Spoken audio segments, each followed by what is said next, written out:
I keep thinking that when I'm there, obviously there's some reason for me to go, and I'm not even sure at this point what it is. All I know is that somehow I'm kind of being guided to go there, you know?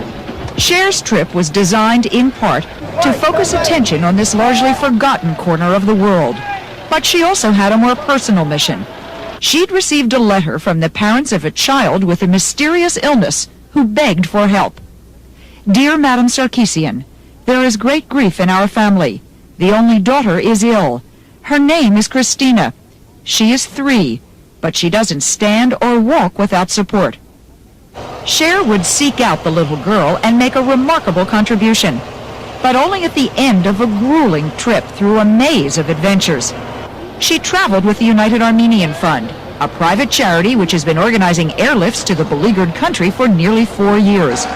We joined her bringing cargo which included almost 50 tons of medical, pharmaceutical, and other urgently needed supplies on a chartered plane which left from London last Wednesday.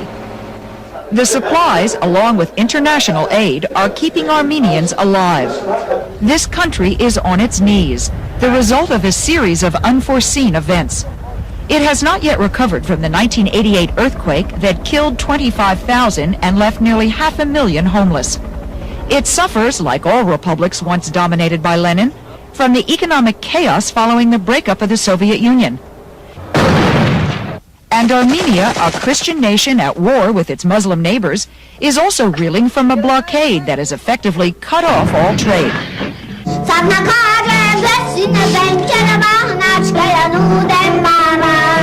The song is called Brave Armenian Fighter, and it's taught to every school child here. For Cher, it was the beginning of her own understanding of why she had come. The life here is so rough. I've never seen anything like this. I thought being like in South Central was really rough, but it reminds me a lot of it. There's nothing here. The people are kind of dealing with nothing. Which part of it really has gotten to you most? For this part. I think this is, I guess this would be rough any place, but I think it's, it's my first stop, so to ask me at the end of the day, ask me tomorrow night. Cher delivered Barbie dolls and trucks to the orphaned children. She told me she wanted to give something back. We quickly learned how very much the Armenians need. At a nearby hospital, where patients lined up to greet the woman they'd heard was a singer, we were stunned by the conditions. A dreary, run-down building with the bedridden crammed head to toe. During the heaviest fighting, there were 50 to 60 new injuries each week, with few supplies for treatment. Do you have to perform surgery sometimes without anesthesia? We had a lot of difficulties. Yes, we had to do it without anesthesia. A soldier, just 23 years old, lay in bed in dirty bandages. He had stepped on a landmine in the war zone, but told me he was doing just fine. For Cher, the message that came through was the dignity of the people, despite their ordeal. She was especially taken with another stop, at a refugee center, where 8 members of this family live in 2 rooms and share a single toilet with 30 others. Forced from their homes in the disputed areas of Azerbaijan, they had one message for the people outside.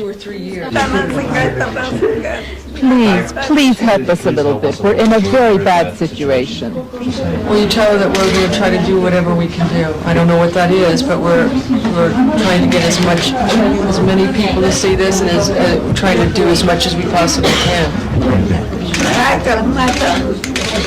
But for all her doubts about what she might do to help the entire country of Armenia, Cher had little question about what she might do for one very specific Armenian child.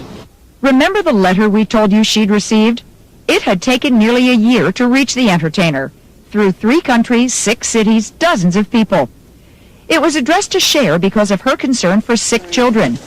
Hey, Mom. The result of her role in the movie Mask, the story of a young man with a disfiguring nerve disease. We feel that life expectancy is 3 to 6 months. She has since helped other children with similar ailments. And while Christina suffers from a different problem, it's why this family went to Cher. Your charitable activity is known all over the world. All these years, we undergo a cure from many doctors of the Soviet Union, but we have no great results. It was late at night when we arrived at the house, and even without electricity, thanks to the blockade, the family's welcome was full of warmth. Christina sat shyly on her aunt's lap. Her mother had stayed at home many miles away to care for other children. Cher presented her with a doll. Look what beautiful hair she has. And with the friend translating, she finally learned about Christina's ailment. She can't walk because it's like a special sickness for kids.